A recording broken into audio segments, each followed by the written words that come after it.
Michael Lunsford here, Citizens for a New Louisiana. We've been talking about libraries, and we've been talking about drainage. But let's change the subject. Let's talk about traffic. Do you like the traffic out there? Like Johnson Street is a good example. Do you like sitting in traffic on Johnson Street? I know I don't. I think it's terrible. I think something should be done to improve traffic flow. Now, I also happen to know there's a particular candidate for mayor president who surrounds herself with people that don't believe that. And I'm going to set this up for you. We found this podcast. It's Strong Towns. It's Kevin Blanchard in the podcast. We're going to play this for you here in a second. And so just to set this up, Kevin Blanchard is Carly's #1 guy in the campaign. It's his address that appears on the campaign finance report. It's his address that appeared on the Fix the Charter campaign finance report. And that's Carly's Fix the Charter thing. I see him walking on Jefferson Street here in front of the building every so often together, talking to folks about her campaign for mayor president. Kevin, in 2014, was the city parish government's first chief development officer. He was promoted to public works director at the time, and Carly Labar, who was the assistant mayor president, was promoted to chief development officer. So they've been working together for quite a bit of time, and they're all up in this stuff. So anyway, check out this podcast. I'll say it like this: my old boss, my mayor, who was here for 12 years and pretty popular guy, and I like him a lot, went out for a tax proposal in 2006 for a new penny. And his basic pitch was, the state doesn't give us enough money. We shouldn't wait for the state to fix a lot of these roads, because almost all of our major arterials are state routes or U.S. routes.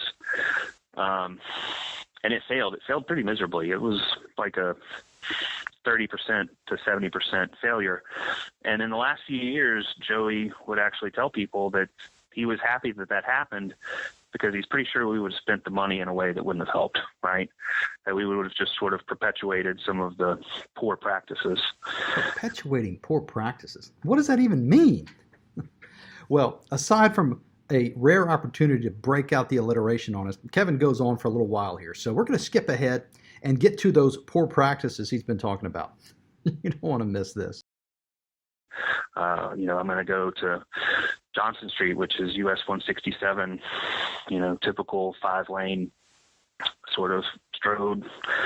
And the cost to just sort of outfit Johnson Street with some intersection improvements and some safety improvements and maybe a bike path or 3 is like, $20 million per mile, and it's a hard sell to make. And so, we're not only having, we have some success doing those things now on the front end, but it's going to be difficult politically until folks understand the sort of value that those projects can add for a majority of the council and for the mayor president to decide to forego the $20 million widening project to do some sort of multimodal project. So we have to convince the mayor president to forego the $20 million road widening project, which, improves traffic flow. And instead, we'll do a multimodal project.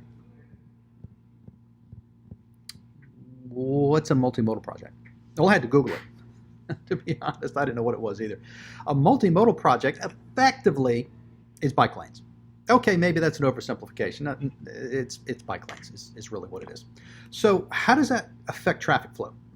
Well, if you're on Congress Street and you're headed towards downtown, by University right there, where you have to sit through 2 or 3 lights, it's not because of the 5 lanes of traffic and the middle turn lane being one of the, the middle one. It's not because of the 5 lanes of traffic. It's because of the multimodal project they did on the other side of University that takes it down to 3. That is what the plan is.